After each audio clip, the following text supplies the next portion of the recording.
रोज सुबह एक प्रार्थना कीजिए, हे भगवान, हे ईश्वर, मेरे मन में कभी भी किसी के लिए कोई बुरे विचार न आए। यदि कोई बुरा कर रहा है तो ये उसका कर्म है जो एक दिन उनसे मिलने जरूर आएगा।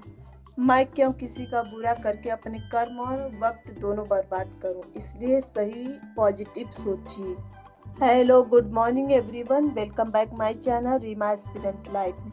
आप सब कैसे हैं? आई होप कि आप सब बहुत अच्छे होंगे, मस्त होंगे, आपकी स्टडी भी अच्छी चल रही होगी। जैसे कि इस टाइम मॉर्निंग के 5 बज रहे हैं। मैं बाहर जाके ब्रश की हूँ, मुंह धुली, उसके बाद आई हूँ। अब ये गर्म पानी करके लाई हूँ। सुबह पानी पियो तो बहुत अजीब लगता, अच्छा नहीं लगता। इस वजह से मैं जो पानी पीते समय मुंह बना रही थी।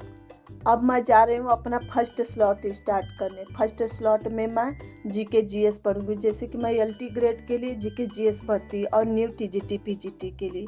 जैसे कि अभी 2022 के टीजीटी पीजीटी को अभी टाइम है, कब एग्जाम होगा पता नहीं, लेकिन इसके साथ साथ मैं जीके जीएस भी पढ़ती जा रही हूँ। इसको ज़्यादा मतलब 1 घंटे 1.5 घंटे इतना टाइम देती हूँ। इससे मेरा जो है जीके जीएस का नोट्स धीरे धीरे तैयार होता जाएगा। जैसे कि कोई बड़ा काम करने के लिए जो हमारी लाइफ में अस्थाई होती है, हमारा उससे फ्यूचर बनेगा, तो वो काम करने के लिए हमें कम से कम 2 साल 3 साल 4 साल मेहनत करनी पड़ेगी, खूब जम के मेहनत, तब जाके वो काम मतलब हमारी लाइफ में अस्थाई होंगी। अस्थाई का मतलब होता है बहुत समय तक, मतलब जीवन भर हम जब तक रहेंगे तब तक हमारे साथ चलेंगी। और वही कुछ चीज़ होती है जो मतलब कुछ दिनों के लिए, जैसे कि थोड़े 2-4 दिनों की मेहनत के बाद हमें मिल जाती है, वो हमारी लाइफ में कुछ दिनों के लिए आती है, बस 1 महीने 2 महीने इतने दिन के लिए। लेकिन जो बड़ा काम करने के लिए हमें बहुत मेहनत करनी पड़ती है, तो बिना मेहनत के कोई चीज़ नहीं मिली। चाहे कोई भी काम, अगर आप जीवन भर कोई काम मतलब अपनी लाइफ में मतलब लाना चाहते हैं तो इसके लिए मेहनत तो करनी पड़ेगी। इस टाइम जो है मॉर्निंग के 8 बज रहे, जो मेरा खाना सारा रेडी हो चुका है और जो बर्तन भी धुल ली हूँ, अब बस यही झाड़ू लगाना, तो यही झाड़ू लगाना स्टार्ट कर दी। जैसे कि हर लड़की को घर का काम करना पड़ता है, लेकिन कुछ ही ऐसी लड़कियां होंगी जिनको काम नहीं करना पड़ता, मतलब अपनी स्टडी पे ध्यान देती हैं। सुबह जैसे उठो, घर का सारा काम करो, फिर उसके बाद सबको खाना बना के दो, घर की साफ सफाई करो, फिर शाम को वही काम करना पड़ता है। दोपहर में जो भी थोड़ा बहुत काम रहता है फिर वही काम करना पड़ता है। लेकिन ये सब काम करने के बाद भी घर वाले कहते हैं क्या किया, घर में कौन सा काम रहता है, ये तो हर कोई करता, मैं तो चुटकी बजा के ऐसे काम कर लूँगा। यहीं पे जो लड़कियां गलती कर देती है, उनको खुश रखो, घर वालों को खुश रखो, उनके काम करो। ऐसे काम करते करते मतलब वो अपने आप को प्रायोरिटी नहीं देती है, इम्पॉर्टेंस ख़त्म हो जाती है, खुद की ख़त्म कर देती हैं।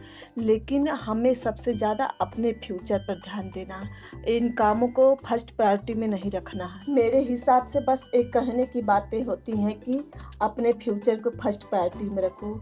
अगर फैमिली भी कुछ कहे कि हाँ ये तो मेरी फैमिली है, हमें इनके लिए बहुत कुछ करना है, ये काम करना क्या होता है, इनके लिए काम कर देंगे, तो यही सब मतलब एक त्याग कर देती, सेक्रीफाइस कर देती, यही सब सोच के लड़कियां जो यही सोचते सोचते पूरी लाइफ मतलब ख़त्म कर देती, यही सोच के कि ये लोग मेरे अपने हैं और इन लोगों के लिए मुझे त्याग तो करना पड़ेगा चाहे कुछ भी हो।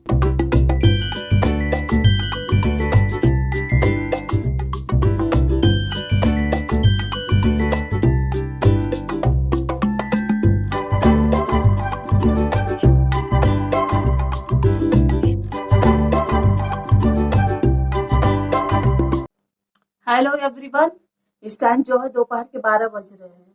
12 बज रहे, अब मैं जा रही हूँ अपनी स्टडी स्टार्ट करने। आज का स्लॉट जो है, मैं मॉर्निंग में जीएस पढ़ी हूँ, उसके बाद अब जा रही हूँ 4 स्लॉट पढ़ूँ। 4 स्लॉट पढ़ूंगी। जैसे कि मतलब कि आरडीओ को लेकर मुझे कंफ्यूजन हो गया था, कोई कह रहा था चेंज हो गया, कोई कह रहा था कि नहीं चेंज हुआ। जैसे कि मैं एक दिन वीडियो में बताई थी कि अगर कोई पैड कोर्स मतलब लिए हैं ऑनलाइन कोर्स, तो मुझे जरूर बताइएगा क्या चेंज हुआ। जैसे कि मैं 2024 का रिवाइज्ड आरडीए लिखी हूँ, राइट की हूँ, तो मतलब कि फिर बाद में ऐसा कोई कमेंट करने की जो है आरडीए चेंज हो गया, तो मैं कंफ्यूज हो गई इस वजह से। तो मैं पूछी भी, तो बहुत सारे लोग मतलब कुछ लोग कहे कि नहीं चेंज हुआ, वही 2024 वाला है, तो कोई कह रहा है चेंज हो गया है, नया आ गया है, तो इसको लेकर कंफ्यूजन हो गया था। तो अगर जैसे कोई सवाल किसी से पूछे, 1 सवाल पूछेंगे 10 लोगों से, तो अब सब अलग अलग जवाब देंगे, तो ऐसे में कंफ्यूज हो जाता और भी। तो मतलब जवाब आप लोग सही दिए थे, लेकिन जो है कि कोई समझ पाया, कोई नहीं समझ पाया। मैं 2024 का ही आरडीए, रिवाइज्ड आरडीए राइट की हूँ, तो जो है पूरा नहीं राइट की। मैं ऑनलाइन कोर्स नहीं ली थी उस टाइम, अब ऑनलाइन कोर्स ले ली हूँ।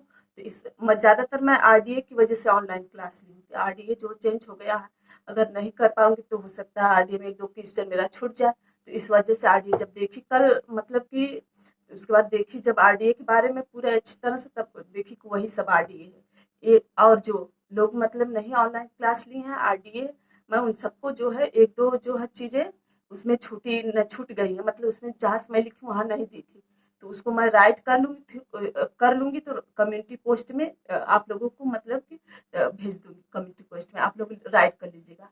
जैसे कि बहुत से लोगों को क्वेश्चन था कि आरडीए दोनों पढ़ना पड़ेगा, 2020 का भी और इसका भी, जो 2024 का। मैं बता दूं दोनों आप लोगों को पढ़ना पड़ेगा। क्यों पढ़ना पड़ेगा? क्योंकि जो है 2024 का रिवाइज आरडीए जो आया है, सब नहीं चेंज हुआ है, कुछ उसमें से चेंज हुआ है।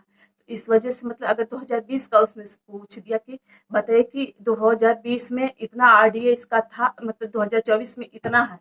अगर एक इंसान का मतलब कि प्रोटीन जैसे इतना है, तो 2020 में कितना रहा होगा। तो ऐसे क्वेश्चन अगर पूछ देगा तो कंफ्यूज हो जाएंगे। तो इस वजह से दोनों याद कर लीजिएगा, 2020 का भी और इसका भी, 2024 का आरडीए भी, रिवाइज आरडीए। चलिए तब सोची कि आप सबको बता दूं इसके बारे में। चलिए तब स्टार्ट करते हैं अपना स्लॉट आज का। अब मैं जा रही हूँ अपना फर्स्ट स्लॉट स्टार्ट करने। फर्स्ट स्लॉट में मैं एक्सटेंशन एजुकेशन पढ़ने जा रही हूँ। इसमें मेरा चैप्टर जो है प्रसार कार्यकर्ता के कार्य एवं भूमिका एवं विशेषताएं। एक्सटेंशन एजुकेशन में एक जो है थ्योरी वाला पोर्शन पढ़ लेंगे आराम से, मतलब कि ज़्यादा उतना रटना नहीं है। जैसे मतलब संस्थाओं से क्वेश्चन आता है तो उसमें बस डेट्स याद करनी है, लेकिन ज़्यादा कन्फ्यूजन, ज़्यादा मतलब प्रॉब्लम वहाँ आती है जहाँ पूछा जाता है योजनाओं से क्वेश्चन। तो योजनाओं से क्वेश्चन जैसे एक ही योजनाएं एक ही टाइप की होती, कई योजनाएं एक ही तरह की होती, इस वजह से कन्फ्यूजन और बढ़ जाता है।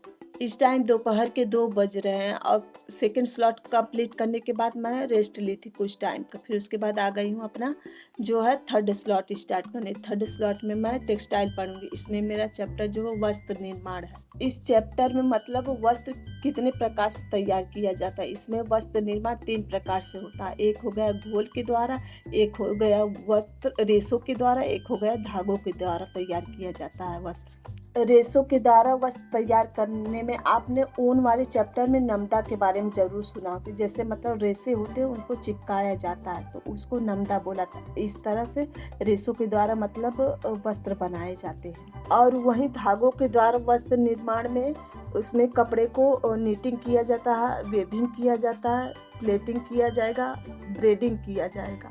अपना थर्ड स्लॉट जो है कंप्लीट करने के बाद मैं आ गई हूँ यहाँ कुछ काम करने। यहाँ मैं जा रही हूँ भुट्टा भूजने। जैसे कि पहले 10 साल पहले भुट्टे जब बहुत सारे होते थे, हम लोग ऐसे ही बालू में मतलब डाल के भूनते थे भुट्टे को, बहुत ढेर सारा सब लोग खाते थे। लेकिन अब कहाँ ख़त्म हो गया हर चीज़ का रिवाज। तो मेरा मन किया तो मैं यही नमक लेके आई हूँ, नमक में भूज रही हूँ। अब तो पॉपकॉर्न का ज़माना है, जो पैकेटों में मतलब लोग खरीद के लेके आते हैं घर, तब उसको भूनते हैं। अगर मेरे दिमाग में कोई बात आ गई कि मुझे एक काम करना है तो मैं ज़रूर वो काम दूसरे तीसरे दिन ज़रूर करती हूँ। तो ऐसे मेरे कितने दिन से दिमाग में चल रहा था कि हाँ मैं करूँगी, तो इस वजह सोची कि टाइम निकाल के आज कर लेती हूँ। देखती हूँ कैसा लगता है।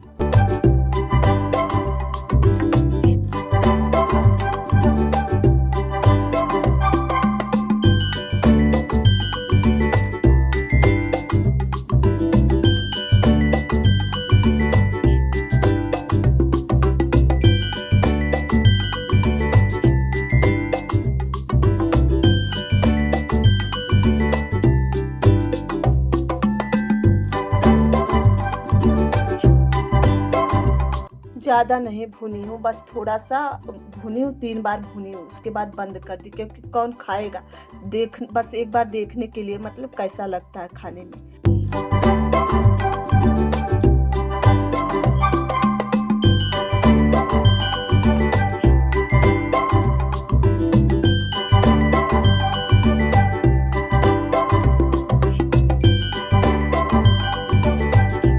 इस टाइम जो है शाम के 4 बज रहे हैं। अब मैं अपना जो है 4th स्लॉट स्टार्ट करने जा रही हूँ।